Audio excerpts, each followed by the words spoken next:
Hello दोस्तों, नमस्कार। दिन भर की बड़ी खबर बिना देरी के आपको बताएंगे, जहां सबसे पहले बताएंगे भारत इंग्लैंड टेस्ट पर आतंक का साया। पन्नू ने दी मैच रद्द कराने की धमकी। वीडियो में लिया रोहित शर्मा कप्तान का भी नाम। जी हां दोस्तों, खालिस्तानी आतंकी गुरपतवंत सिंह पन्नू ने दी रांची का मैच कैंसिल कराने की बड़ी धमकी। पूरा वीडियो आपको सुनवाएंगे दोस्तों। साथ ही साथ बताएंगे भारतीय नौसेना का सैन्य अभ्यास मिलन आज से शुरू। रेस्क्यू कैपेबिलिटी का किया अभ्यास, जिसके बाद चीन पाकिस्तान में दौड़ गई डर की लहर। साथ ही साथ आपको बताएंगे प्रधानमंत्री नरेंद्र मोदी जी के सामने समाजवादी पार्टी का उम्मीदवार, कांग्रेस को तगड़ा झटका। बताएंगे दोस्तों कौन है प्रधानमंत्री नरेंद्र मोदी के सामने का उम्मीदवार, क्या टक्कर दे पाएगा। दोस्तों एक से एक बड़ी खबर आपको बताएंगे, बस बने रहेगा वीडियो के अंत तक। और खबरों में आगे बढ़ने से पहले अपने देश भारत का दिल से समर्थन करते और भारतीय सेना का समर्थन और रिस्पेक्ट करते तो इस वीडियो को लाइक करके, चैनल को सब्सक्राइब करके, बेल आइकन दबा के कमेंट में जय हिंद कहना मत भूलिएगा। तो बढ़ते हैं पहली बड़ी खबर की तरफ, जहां भारत इंग्लैंड टेस्ट पर आतंक का साया। पन्नू ने दी मैच रद्द कराने की धमकी। वीडियो में लिया रोहित शर्मा का नाम। बता दें झारखंड की राजधानी रांची में भारत और इंग्लैंड क्रिकेट टेस्ट मैच पर आतंकी संकट मंडरा रहा है। सिख फॉर जस्टिस संगठन ने रांची में 23 फरवरी को होने जा रहे भारत और इंग्लैंड क्रिकेट मैच को रद्द करने की धमकी दी है। इसके साथ ही इंग्लैंड क्रिकेट टीम को वापस जाने की भी धमकी दी है। इस मामले में रांची पुलिस ने जांच शुरू कर दिया है। पुलिस के वरिष्ठ अधिकारी और रांची के डीसी राहुल सिन्हा खुद इसकी निगरानी रख रहे हैं। इस धमकी के ऑडियो वीडियो को वेरीफाई किया जा रहा है। इस मामले में रांची में एफआईआर दर्ज की गई है। मामले में दर्ज एफआईआर में कहा गया है कि सिख फॉर जस्टिस के गुरपतवंत सिंह पन्नू ने यूट्यूब पर एक वीडियो जारी किया, जिसमें भारत और इंग्लैंड के बीच क्रिकेट टेस्ट मैच को रद्द करने के उद्देश्य से भारत में प्रतिबंधित संगठन भाकपा यानी माओवादी से आह्वान किया है कि वो झारखंड और पंजाब में हलचल पैदा करें, ताकि भारतीय क्रिकेट टीम के कप्तान रोहित शर्मा और इंग्लैंड टीम के कप्तान बेन स्टोक मैच न खेल पाए। जी हां दोस्तों, रांची के एसएसपी चंदन सिन्हा ने मीडिया को बताया कि रांची के धुरवा थाने में एफआईआर दर्ज की गई है। बहरहाल दोस्तों, इस पन्नू के इस ऑडियो और वीडियो की सत्ता की जांच की जा रही है, लेकिन हमेशा की तरह सोचने वाली बात है दोस्तों कि आप एक दूसरे देश में बैठ करके भारत में धमकी भरा कंटेंट जारी कर रहे हैं, भारत को धमकी दे रहे हैं, और वहीं आपकी गिरफ्तारी नहीं हो रही है, आप पर कोई एक्शन नहीं लिया जा रहा है। ऐसे में दोस्तों सीधे सीधे तौर पर आप इसका सबसे बड़ा मुजरिम किसको मानेंगे दोस्तों, गुरपतवंत सिंह पन्नू को या फिर अमेरिका को, जहां पर वो अमेरिका में बैठकर ये धमकी दे रहा है और उस पर कोई एक्शन नहीं लिया जा रहा है अमेरिकी सरकार के द्वारा। अपनी राय वश रखिएगा दोस्तों भारतीय होने के नाते। नेक्स्ट खबर आपको बता दें, जहां जम्मू कश्मीर में बोले प्रधानमंत्री नरेंद्र मोदी जी। कहा पहले जम्मू कश्मीर से केवल बम, अपहरण और अलगाव की खबरें आती थी। जी हां, प्रधानमंत्री नरेंद्र मोदी ने जम्मू में विकसित भारत विकसित जम्मू कार्यक्रम के तहत विभिन्न सरकारी योजनाओं के लाभार्थियों के साथ बातचीत की। इस दौरान उन्होंने कई महिलाओं और बुजुर्गों से बातचीत की। पीएम नरेंद्र मोदी ने घाटी में पहली इलेक्ट्रिक ट्रेन और संगलदान स्टेशन और बारामूला स्टेशन के बीच ट्रेन सेवा को हरी झंडी दिखाई। इसी बीच उन्होंने लोगों से कहा कि जो लोग कहते हैं कि भारत 1947 में आजाद हुआ है, लेकिन मैं कहता हूं कि हमारा जम्मू कश्मीर 5 अगस्त 2019 को आजाद हुआ है। साथ ही पीएम मोदी ने कांग्रेस पर हमला बोलते हुए कहा, जो सरकार अपने परिवार की चिंता करती है वो राज्य के युवाओं के बारे में नहीं सोचती। पीएम मोदी ने कहा, अब 370 को लेकर फिल्म आने वाली है, मुझे पता नहीं है कि फिल्म कैसी है, अभी कल ही टीवी में मैंने फिल्म के बारे में देखा, अब दुनिया भर में आपकी जय जयकार होने वाली है। अच्छा है कि लोगों को सही जानकारी मिलेगी। 370 जाने की वजह से मैंने हिम्मत के साथ देशवासियों से कहा है कि अगले चुनाव में बीजेपी को 370 दीजिए और एनडीए को 400 पार कर दीजिए। जी हां, साथ ही उन्होंने कहा कि हमारी सरकार जम्मू कश्मीर में पर्यटन को इतना बढ़ावा देगी कि लोग स्विट्जरलैंड जाना भूल जाएंगे। जी हां दोस्तों, और साथ ही उन्होंने बताया कि पहले कैसे जम्मू कश्मीर से केवल बम ही मिला करते थे, अपहरण की खबरें आया करती थी, अलगाव की खबरें आती थी, लेकिन आज ये सब नहीं होता। इनका बताने का यही तात्पर्य था दोस्तों। बहरहाल इस पर आपकी अब जो भी राय हो कमेंट में लिखकर अवश्य बताइएगा। क्या वाकई में मोदी सरकार में जम्मू कश्मीर का कायाकल्प बदला है दोस्तों? क्या कहते हैं आप लोग, अपनी राय अवश्य दीजिएगा। साथ ही साथ आपको बता दें कि पीएम मोदी ने कहा कि वो दिन दूर नहीं जब कश्मीरी रेल मार्ग से कन्याकुमारी से जुड़ जाएगा। जी हां, मोदी जी ने कहा कि वो दिन दूर नहीं जब कश्मीर रेल मार्ग से कन्याकुमारी से जुड़ जाएगा। उन्होंने उधमपुर श्रीनगर बारामूला रेल लिंक परियोजना के नवनिर्मित 48 किलोमीटर 100 मीटर लंबे हिस्से का उद्घाटन करने के बाद ये बात कही। प्रधानमंत्री ने यहाँ एक सार्वजनिक रैली को संबोधित करते हुए कहा है कि केंद्र शासित प्रदेश में विभिन्न विकास कार्य एक साथ हो रहे हैं, जबकि अतीत में शेष भारत में तो कम काम होते थे, लेकिन इसका लाभ या तो जम्मू कश्मीर के लोगों को नहीं मिलता था या बहुत देर से उपलब्ध कराया जाता था। नेक्स्ट खबर बता दें आपको, जहां पर भारतीय नौसेना का सैन्य अभ्यास मिलन 24 कल से ही शुरू। रेस्क्यू कैपेबिलिटी का किया अभ्यास। जी हां, 19 फरवरी को भारतीय नौसेना ने विशाखापत्तनम में सबसे बड़े सैन्य अभ्यास मिलन 224 की शुरुआत की। 19 से 27 फरवरी 2024 तक चलने वाले इस अभ्यास में 51 देशों की नौसेनाएं शामिल हो रही है। इस युद्धाभ्यास का नाम मल्टीलैटरल नेवल एक्सरसाइज बोले तो मिलन 24 है। इस युद्धाभ्यास में पहली बार भारत के दोनों एयरक्राफ्ट कैरियर आईएनएस विक्रमादित्य और आईएनएस विक्रांत इस एक्सरसाइज में भाग ले रहे हैं। भारतीय नौसेना आईएनएस विक्रमादित्य और आईएनएस विक्रांत के साथ कम से कम 30 जंगी पोत लेकर उतरेगी। आईएनएस चेन्नई भी इस अभ्यास में शामिल हो रहा है, जिसने हाल ही में लाल सागर में रेस्क्यू ऑपरेशन में हिस्सा लिया था। नौसेना ने इसे CCC बोले तो सौहार्द सामंजस्य सहयोग की थीम दी है। मिलन 24 हर 2 साल में होने वाला सैन्य युद्धाभ्यास है। जी हाँ दोस्तों, भारतीय नौसेना को आप लोग ऑल द बेस्ट कहना मत भूलिएगा। नेक्स्ट खबर आपको बता दें, जहां मालदीव में बने रह सकते हैं भारतीय सैनिक चीन के गुलाम। मुइजू यूं ही नहीं बौखला रहे, आखिर कैसे बन रही है संभावना बता दें। मालदीव के राष्ट्रपति मोहम्मद मुइजू ने कहा है कि उनकी पार्टी को संसद में बहुमत मिलना जरूरी है। अगर उनकी सरकार आगामी संसदीय चुनावों में बहुमत हासिल करने में विफल रहती है तो मालदीव में मौजूद भारतीय सैनिकों को नहीं हटाया जा सकेगा। मालदीव राष्ट्रीय रक्षा बल के साथ देश में सर्च और बचाव अभियान चलाने वाले भारतीय सैनिकों को हटाना राष्ट्रपति मुइजू के एजेंडे के सबसे अहम मुद्दों में से एक है। वो चुनाव प्रचार के समय से ही भारतीय सैनिकों को वापस भेजने का वादा करते रहे हैं। राष्ट्रपति मुइजू ने अड्डू हुल हुमुदू एक बैठक में कहा कि मालदीव और भारत ने सैनिकों को हटाने के लिए एक समझौते पर हस्ताक्षर किया है। भारत सरकार ने समझौते के अनुपालन का आश्वासन दिया है, लेकिन भारतीय ये संसदीय चुनावों के नतीजे पर निर्भर रह सकते हैं। जी हाँ, सरकार को उन्हें हटाने के लिए मजलिस के बहुमत की भी जरूरत है। ऐसे में जनता से मतदान से पहले इस बारे में सोचकर फैसला ले और उनकी पार्टी के पक्ष में मतदान करें। साथ ही अगली खबर आपको बता दें इसी से जुड़ी, जहां मालदीव के अधिकारी ने दबे जुबान की भारत की तारीफ, कहा तनाव के बाद भी नई दिल्ली ने दिखाई दरिया दिली। जी हाँ, मालदीव के राष्ट्रपति मोहम्मद मुइजू के चीन प्रेम के चलते द्विपक्षीय संबंधों में तनाव के बावजूद भारत की तरफ से मालदीव में जारी निर्माण परियोजनाओं में तेजी आई है। मालदीव के एक अधिकारी ने पहचान छिपाए रखने की शर्त पर कहा है कि मालदीव की सरकार और नेताओं ने जो कुछ भारत और पीएम नरेंद्र मोदी के साथ किया है वैसा चीन के साथ किया गया होता तो चीन अब तक मालदीव को हर तरफ से घोंट चुका होता, लेकिन भारत दरियादिली दिखाते हुए परियोजनाओं को तेजी से पूरा कर रहा है। इस वर्ष भारत ने पहले से तय 400 करोड़ की बजटीय सहायता को बढ़ाकर 700 करोड़ कर दिया। जबकि दोस्तों मुइजू ने भारत के साथ सरकार में आने के बाद जो किया है आप सभी के सामने ही है दोस्तों, लेकिन तब भी भारत ने ये दरियादिली दिखाई। तो वहीं मालदीव के अधिकारी अब दबे जुबान भारत की तारीफ भी कर रहे हैं। जी हाँ दोस्तों, दरअसल आपको बता दें कि मालदीव जो इस समय संकट में फंसा है दोस्तों, अब मुइजू मांग रहा मदद चीन और तुर्की से, लेकिन चीन तुर्की ने ऐसा मुंह मोड़ा है कि मुइजू की तरफ देख तक नहीं रहे। जी हाँ, मुइजू को मझधार में छोड़कर दोनों देश भाग गए। जी हाँ दोस्तों, ऐसी रिपोर्ट सामने आ रही है कि जिसमें कहा जा रहा है कि मालदीव पर विदेशी कर्ज हद से ज्यादा बढ़ गया है। मालदीव पर लगभग 4.038 अरब डॉलर तक विदेशी कर्ज बढ़ गया और घरेलू कर्ज का आंकड़ा भी इसी से मिलता जुलता है, जिससे 2026 के आते आते मालदीव कर्ज के संकट में फंस जाएगा। राष्ट्रपति मोहम्मद मुइजू इस संकट से निकलने के लिए अपने करीबी दोस्त चीन और तुर्की से वित्तीय मदद मांग रहे हैं, लेकिन कोई भी देश उनकी मदद को सामने नहीं आ रहा है। यानी कि अब शायद मुइजू को अकल आ जाए या फिर ना भी आए, लेकिन इतना तो जरूर पता चल जाएगा कि हर कोई अपना फायदे के लिए ही किसी से दोस्ती करता है, जबकि भारत अनकंडीशनल किसी के साथ रिश्ता बनाता है, ना कि चीन की तरह कंडीशन पर। नेक्स्ट खबर आपको बता दें, जहां पर सीमा समझौते की वार्ता के दौरान चीन का भूटान में चल रहा डर्टी गेम। सैटेलाइट तस्वीरों में सबसे बड़ा खुलासा बता दें, भूटान के साथ विवादित इलाके में चाइना ने बनाए हैं घर शिफ्ट करने जा रहा 18 और परिवार। सैटेलाइट इमेज ने खोल डाली चीन की पोल। बता दें चीन और भूटान के बीच चल रही सीमा वार्ता के बाद भी चीन अपनी चालबाजियों से बाज नहीं आ रहा है। अब चीन भूटान के साथ लगने वाली विवादित जमीन पर गांवों का निर्माण कर रहा है। हांगकांग के media house south China morning post के मुताबिक चीन और भूटान को अलग करने वाले पहाड़ी इलाकों में चीन ने 3 गांव बना दिए हैं, जिनका आकार पहले की तुलना में अब दुगना हो गया है। रिपोर्ट के मुताबिक चीन ने हिमालय के एक दूर दराज गाँव में यह कब्जा बढ़ाया है। ये इलाका लंबे समय से चीन और भूटान के बीच विवादित है। चीन यहाँ 18 और अपने लोग शिफ्ट करने जा रहा है। सभी घरों पर चीन के राष्ट्रपति शी जिनपिंग का ताजा फ्रेम किया हुआ चित्र लगा है। जिनपिंग के चित्र के पीछे एक चमकदार लाल बैनर में चीनी और तिब्बती लिपि में चीनी राष्ट्रपति के स्वागत की बात कही गई है। Tibet federation of industry and commerce ने अपने बयान में कहा है कि वो लोगों का पहला जत्था था। इसमें तिब्बत के शिगार से क्षेत्र के 38 परिवार शामिल थे। जी हाँ, चीन ने जिस गाँव में नए घर बनाए हैं वो उन 3 गाँव में ही शामिल है जिन्हें भूटान के किनारे बनाया गया है, जो कि भारत के लिए सबसे बड़ा खतरा हो सकता है। दोस्तों, भारत और भूटान ही ऐसे 2 देश है जिनके साथ उसने अभी तक सीमा समझौते पर हस्ताक्षर नहीं किया है। हाल के वर्षों में चीन ने भूटान के साथ पूर्ण राजनयिक संबंध स्थापित करने और जटिल सीमा विवाद को सुलझाने के लिए बातचीत में तेजी लाने के प्रयास तेज कर दिए हैं। भूटान दावा करता है कि जिस जगह पर चीन गांवों का विस्तार कर रहा है वो उसका है, लेकिन बीजिंग उस पर बस्तियां बसाते जा रहा है।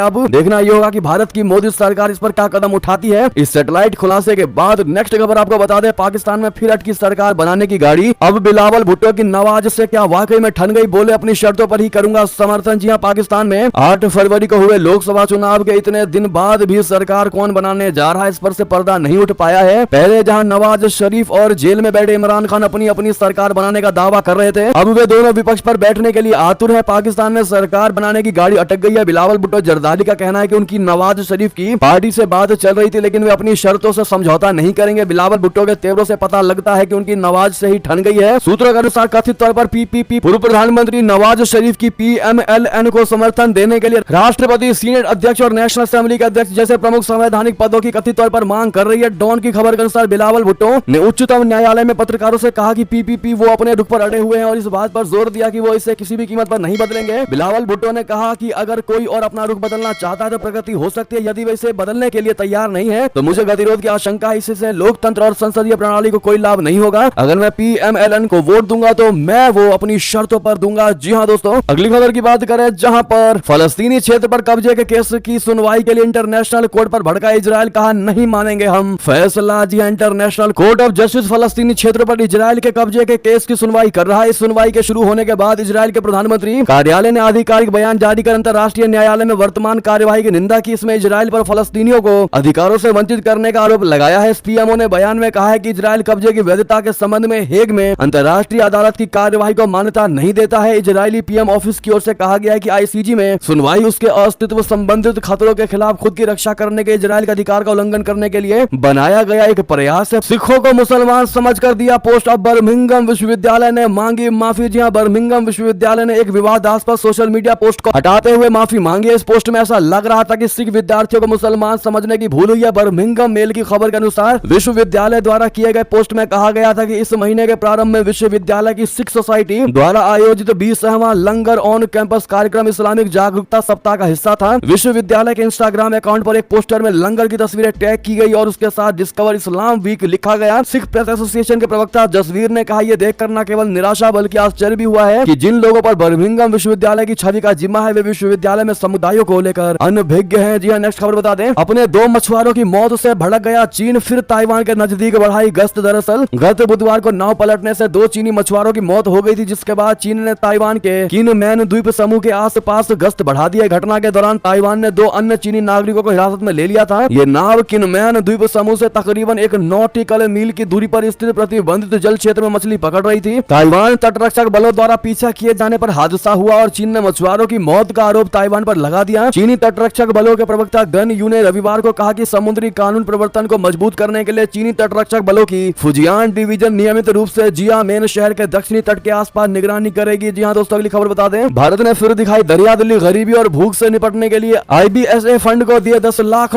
बता दें, भारत एक ऐसा देश है जो कभी भी किसी की मदद करने से पीछे नहीं हटता था। वो जरूरतमंदों की मदद के लिए हमेशा आगे खड़ा रहा है। इसी क्रम में उसने गरीबी और भूख से निपटने के लिए $10 लाख का योगदान दिया है। यह दान भारत, ब्राजील और दक्षिण अफ्रीका द्वारा चलाए जा रहे एक फंड में दिया गया है। संयुक्त राष्ट्र में भारत की स्थायी प्रतिनिधि रुचिरा कंबोज ने भारत, ब्राजील और दक्षिण अफ्रीका गरीबी एवं भूख उन्मूलन फंड के योगदान के रूप में संयुक्त राष्ट्र दक्षिण सहयोग कार्यालय की निदेशक दीमा अल खातिब को सोमवार को $10 लाख का चेक सौंपा। कंबोज ने कहा कि भारत की G20 अध्यक्षता का ध्यान लोगों द्वारा और लोगों के लिए विकास पर था। उन्होंने कहा कि भारत IBSA फंड का समर्थन करने के लिए प्रतिबद्ध है, क्योंकि हम मानते हैं कि फंड ने ग्लोबल साउथ में लाखों लोगों के जीवन पर सकारात्मक प्रभाव डाला है। इसके अलावा दक्षिण सहयोग की भावना को मजबूत किया है। नेक्स्ट खबर बता दें, पाकिस्तान ने तोड़ा तालिबान का सबसे बड़ा सपना, खुलकर विरोध कर लिया, बदला सीमा पर बढ़ेगा तनाव। जी हां, पाकिस्तान ने कतर में आयोजित बैठक में तालिबान के सबसे बड़े सपने को तोड़ दिया है। सोमवार को दोहा में आयोजित संयुक्त राष्ट्र की बैठक में तालिबान से साफ साफ कह दिया गया कि अगर उसे कोई भी अंतर्राष्ट्रीय मान्यता चाहिए तो काबुल की सरकार को प्रमुख शर्तों को पूरा करना ही होगा। इन शर्तों में यह भी है कि तालिबान अफगानिस्तान में अपनी जमीन पर आतंकियों को शरण नहीं देगा और महिलाओं तथा लड़कियों के मानवाधिकारों का सम्मान किया जाएगा। इस बैठक में खुलकर पाकिस्तान ने तालिबान की सरकार से बिल्कुल अलग लाइन ली और अफगान सिविल सोसाइटी के कार्यकर्ताओं को बुलाने के प्रस्ताव का समर्थन किया। अब तक हुए सम्मेलनों में पाकिस्तान ने खुलकर तालिबानी सरकार को मान्यता देने की मांग की थी। दोस्तों, पाकिस्तान का यह रुख तालिबानी नीतियों के पूरी तरह से खिलाफ है, जो इस कदम का पुरजोर तरीके से विरोध कर रहे हैं। तालिबान सरकार की कोशिश है कि उसे दुनिया के देश मान्यता देते हैं, लेकिन ऐसा अभी तक होता दिखाई नहीं दे रहा। जी हां, साथ ही साथ आपको यह भी बता दें, इससे पहले तालिबान ने पाकिस्तान को दूसरा बांग्लादेश बनाने की धमकी दी थी। कहा था हम डूरन लाइन को मानते ही नहीं है। तालिबान ने पाकिस्तान को 1971 की तरह 2 टुकड़ों में बांटने की धमकी दी है। एक तालिबानी मंत्री ने यह तक धमकी दी है कि पाकिस्तान से अफगानी शरणार्थियों को बाहर किए जाने की कार्रवाई महंगी पड़ेगी। तालिबान अफगानिस्तान के उप विदेश मंत्री शेर मोहम्मद अब्बास इस्तानीजई ने यह सबसे बड़ी धमकी दी है। दोस्तों, इतना नहीं, आपको यह भी बता दें, अफगानिस्तान में तालिबान ने जिंदा लोगों और जानवरों की तस्वीरें खींचने पर लगा दिया बैन। जी हां, अफगानिस्तान में तालिबान राज में अक्सर महिलाओं और अल्पसंख्यकों पर नए प्रतिबंध लगते रहते हैं, लेकिन अब तालिबान ने एक अनोखा आदेश जारी किया है, जिसके तहत उन्होंने जीवित इंसानों और जानवरों की तस्वीरें लेने पर प्रतिबंध लगा दिया है। कंधार में तालिबान सरकार ने सैन्य और नागरिक अधिकारियों को आदेश जारी करते हुए कहा कि जीवित लोगों और जानवरों की तस्वीरें लेना गलत है। फरमान को लेकर तालिबान ने तर्क दिया है कि इस्लामी कानून में इंसानों और जानवरों की तस्वीरें लेना प्रतिबंधित है। जी हां दोस्तों, ऐसे में तालिबानियों की इस सोच पर आप क्या कहेंगे, कमेंट में लिखकर अवश्य बताइएगा, जो जिंदा लोगों की तस्वीरें और जानवरों की तस्वीरें लेने से मना कर रहा है। नेक्स्ट खबर आपको बता दें, जहां पर पुतिन ने किम को दिया यह खास तोहफा, उत्तर कोरियाई नेता से नजदीकियां बढ़ाने के चक्कर में तोड़ डाला नियम। जी हां, मैं अमेरिका से कठिन संबंधों के बीच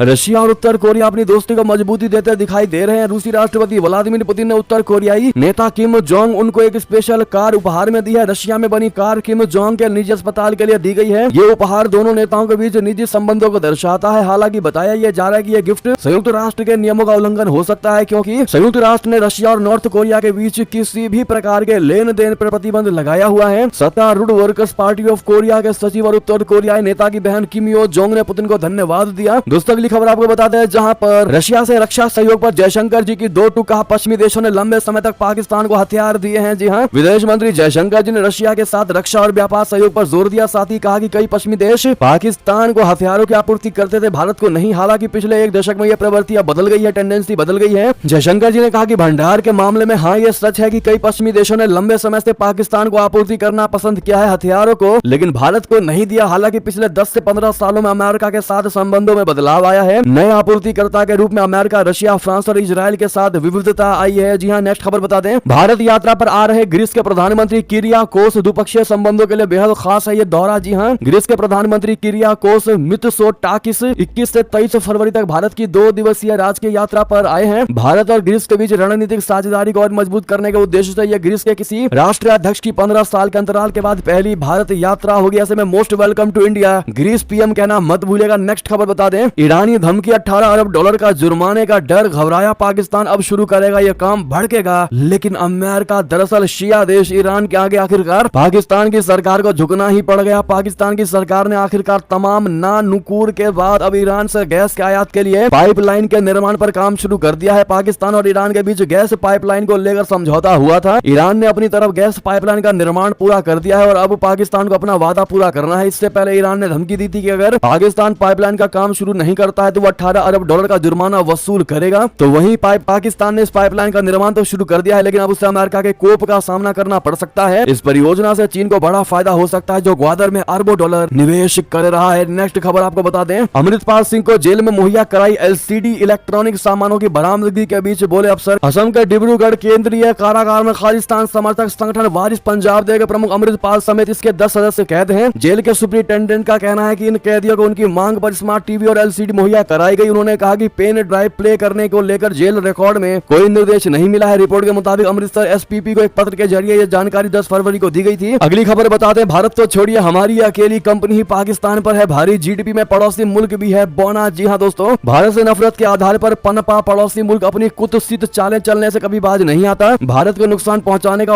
उसकी चाल वर्ष 1947 में आजादी और देश के बंटवारे के बाद शुरू हुआ था, जो आज भी जारी है। भारत से अंधी नफरत में पागल हो चुके पाकिस्तानी हुक्मरानों की गलत नीतियों की वजह से आज पाकिस्तान कंगाली के गहरे दलदल में डूबता जा रहा और उसे बचाने वाला कोई नहीं है। इसके बावजूद भारत से बराबरी और उससे धूल चटाने का उसका सपना अब भी टूटा नहीं है, लेकिन उसे जानकर जोरदार झटका लगेगा कि भारत से बराबरी करना तो बहुत दूर की बात है, उसे अकेले एक कंपनी ही पूरे पाकिस्तान को खरीद सकती है। जी हाँ, जीडीपी के मामले में भारत की यह कंपनी पड़ोसी मुल्क से कहीं आगे निकल चुकी है। एक अकेला टाटा ग्रुप पूरे पाकिस्तान पर भारी है। वैसे ये सुनने में किसी फिल्मी डायलॉग जैसा लगता है, लेकिन ये 100% सच, क्योंकि टाटा समूह की मार्केट कैपिटल यानी बाजार पूंजी 365 बिलियन डॉलर यानी 30 लाख करोड़ रुपए से ज्यादा हो गई, जबकि पड़ोसी देश पाकिस्तान की जीडीपी 341 बिलियन डॉलर यानी करीब 27 लाख करोड़ रुपए की है। जी हाँ, दूसरे शब्दों में कहें तो अकेले टाटा समूह के पास पूरे पाकिस्तान से 3 लाख करोड़ रुपए से अधिक पूंजी है। जी हाँ दोस्तों, अब आप अंदाजा लगा सकते हैं कि भारत पाकिस्तान से कितना आगे है, जहाँ पर भारत का एक व्यापारी पूरे पाकिस्तान पर है भारी। जी हाँ, बहरहाल टाटा जी की जब बात हुई तो रतन टाटा पर आपकी क्या राय है दोस्तों, कमेंट में लिखकर अवश्य बताइएगा। नेक्स्ट खबर आपको बता दें, जहां दिल्ली कूच के लिए किसानों ने कसी कमर, बॉर्डर पर पुलिस के पुख्ता इंतजाम, सुलह के लिए सरकार ने फिर की अपील। जी हां, फसलों के लिए न्यूनतम समर्थन मूल्य यानी एमएसपी पर कानूनी गारंटी को लेकर केंद्र के साथ 4 दौर की वार्ता विफल होने के बाद किसान एक बार फिर अपना आंदोलन तेज करने जा रहे हैं। किसानों ने ऐलान कर दिया है कि बुधवार से वे फिर दिल्ली कूच करने का प्रयास शुरू करेंगे। उधर पंजाब, हरियाणा और हरियाणा दिल्ली बॉर्डर पर सुरक्षा व्यवस्था बढ़ा दी गई है। साथ ही हरियाणा के 7 जिलों में लगे इंटरनेट बैन को बढ़ा दिया गया है। इस बीच आंदोलन कर रहे किसान शंभू बॉर्डर पर प्रशासन द्वारा बनाई गई सीमेंट की दीवारों को तोड़ने के लिए कई पोकुलेशन मशीनें ले आए हैं। इन मशीनों से किसान दीवार तोड़कर दिल्ली कूच करने का प्रयास करेंगे। वहीं हरियाणा पुलिस ने, पंजाब पुलिस ने इस पोकलेन मशीन को जब्त करने के लिए पत्र लिखा है। तो वहीं आपको बता दें दोस्तों, हाईकोर्ट ने प्रदर्शनकारी किसानों को फटकार लगाते हुए कहा कि हाईवे पर नहीं ले जा सकते ट्रैक्टर ट्रॉली। अगर आपको दिल्ली जाना है, प्रदर्शन करना है तो आप बसों से जाइए, लेकिन ट्रैक्टर लेकर नहीं जा सकते। जी हां, पंजाब और हरियाणा हाईकोर्ट ने मोटर वाहन अधिनियम एक्ट का हवाला देते हुए किसानों से कहा है कि आप हाईवे पर ट्रैक्टर ट्रॉली लेकर नहीं जा सकते। किसानों द्वारा बड़ी संख्या में ट्रैक्टर ट्रॉली लेकर दिल्ली कूच करने पर कोर्ट ने टिप्पणी करते हुए कहा कि आप ट्रॉलियों पर अमृतसर से दिल्ली तक यात्रा करना चाह रहे हैं, हर नागरिक अपने मौलिक अधिकारों को जानता है, लेकिन कुछ संवैधानिक कर्तव्य भी हैं जिनका पालन करना आवश्यक है। पंजाब और हरियाणा हाईकोर्ट ने पंजाब सरकार से कहा है कि यह सरकार को सुनिश्चित करना होगा कि लोग कहीं भी बड़ी संख्या में इकट्ठा ना हो। कोर्ट ने पंजाब सरकार से यह भी कहा कि सुनिश्चित करें कि लोग कहीं भी बड़ी संख्या में एकत्र ना हो। दोस्तों, हाईवे का नियम होता है कि हाईवे पर आप किसी भी प्रकार का बुग्गी, घोड़ा, काट जैसा, ट्रैक्टर जैसे वाहन को नहीं लेकर जा सकते, और इसीलिए हाईकोर्ट ने किसानों को फटकार लगाई है। अगर आपको दिल्ली जाना है तो आप बसों में जाइए। इस पर आपकी क्या राय होगी दोस्तों? नेक्स्ट खबर आपको बता दें, जहां पर स्वामी प्रसाद मौर्य के सभा से जाते ही हो गया बड़ा खेला। बदायूं से धर्मेंद्र नहीं बल्कि शिवपाल यादव लड़ेंगे चुनाव। जी हां, समाजवादी पार्टी ने मंगलवार को लोकसभा चुनावों के लिए अपनी तीसरी लिस्ट जारी की है, जिसमें 5 उम्मीदवारों के नाम घोषित किए गए हैं। सबसे चौंकाने वाला नाम अखिलेश यादव के चाचा शिवपाल यादव का है, जो बदायूं सीट से सपा के उम्मीदवार बनाए गए हैं। सपा ने यह घोषणा पार्टी के पूर्व महासचिव और कद्दावर ओबीसी नेता स्वामी प्रसाद मौर्य के पार्टी छोड़ने के कुछ ही घंटों बाद की है। माना यह जा रहा है कि समाजवादी पार्टी सुप्रीमो ने बदायूं सीट से शिवपाल को उतारकर भाजपा के लिए कड़ी चुनौती पेश करने के साथ साथ स्वामी प्रसाद मौर्य को भी बहुत बड़ा झटका दे दिया है। साथ ही आपको बता दें दोस्तों, जो सबसे बड़ी और इंटरेस्टिंग खबर है वो ये है कि पीएम नरेंद्र मोदी के सामने समाजवादी पार्टी का उम्मीदवार है। कांग्रेस को लगा इस मामले में तगड़ा झटका। आखिर कौन है सुरेंद्र सिंह पटेल? जी हाँ, उत्तर प्रदेश के वाराणसी सीट से समाजवादी पार्टी ने उम्मीदवार के ऐलान के साथ कई चीजें साफ कर दी है। पहली, स्टार कैंडिडेट की सीटों पर पार्टी जमीनी स्तर के कार्यकर्ता को लड़ाकर बेस मजबूत करने की तैयारी में। दूसरी, यूपी में इंडिया की हवा निकल गई है। कांग्रेस इस सीट पर एक बार फिर अपने प्रदेश अध्यक्ष अजय राय को उतारने की तैयारी कर रही थी। अजय राय और अखिलेश यादव के बीच की तनातनी पिछले दिनों सुर्खियों में रही है। तो वहीं प्रधानमंत्री नरेंद्र मोदी अगर लगातार तीसरी बार वाराणसी से चुनावी मैदान में भाजपा उम्मीदवार के तौर पर उतरते हैं तो उन्हें सुरेंद्र सिंह पटेल चुनौती पेश करते नजर आएंगे। जी हां, ये वही सुरेंद्र सिंह पटेल है जिन्होंने यूपी विधानसभा चुनाव 2022 के दौरान सेवापुरी विधानसभा सीट के उम्मीदवार के तौर पर सीधे पीएम मोदी को चुनौती दे दी थी। हालांकि विधानसभा चुनाव में भाजपा के नील रतन सिंह पटेल ने उन्हें 22,531 वोटों के मार्जिन से हराया था 2022 में। ऐसे में दोस्तों, क्या लगता है आपको, क्या इस बार पीएम नरेंद्र मोदी जी अगर वाराणसी से चुनाव लड़े तो क्या ये सुरेंद्र पटेल उनको टक्कर दे पाएंगे दोस्तों, या फिर सुरेंद्र पटेल को हवा तक नहीं लगेगी? कमेंट में लिखकर अवश्य बताएगा। देखते क्या कहती है भारत की जनता। साथ ही साथ ये थे अभी की सारी बड़ी खबर। आपको हमारी खबर कैसी लगी? आशा करता हूं बहुत अच्छी लगी होगी। अगर थोड़ी भी अच्छी लगी तो इस वीडियो को दोस्तों में, भाइयों में, साथियों में, रिश्तेदारों में शेयर करना बिल्कुल मत भूलिएगा। और अभी कर दीजिए इस वीडियो को लाइक, चैनल कर दीजिए सब्सक्राइब, बेल आइकन दबाइए, साथ ही कमेंट बॉक्स में लिख दीजिएगा जय हिंद जय भारत। और यहां तक बने रहने के लिए आप सभी का बहुत बहुत धन्यवाद।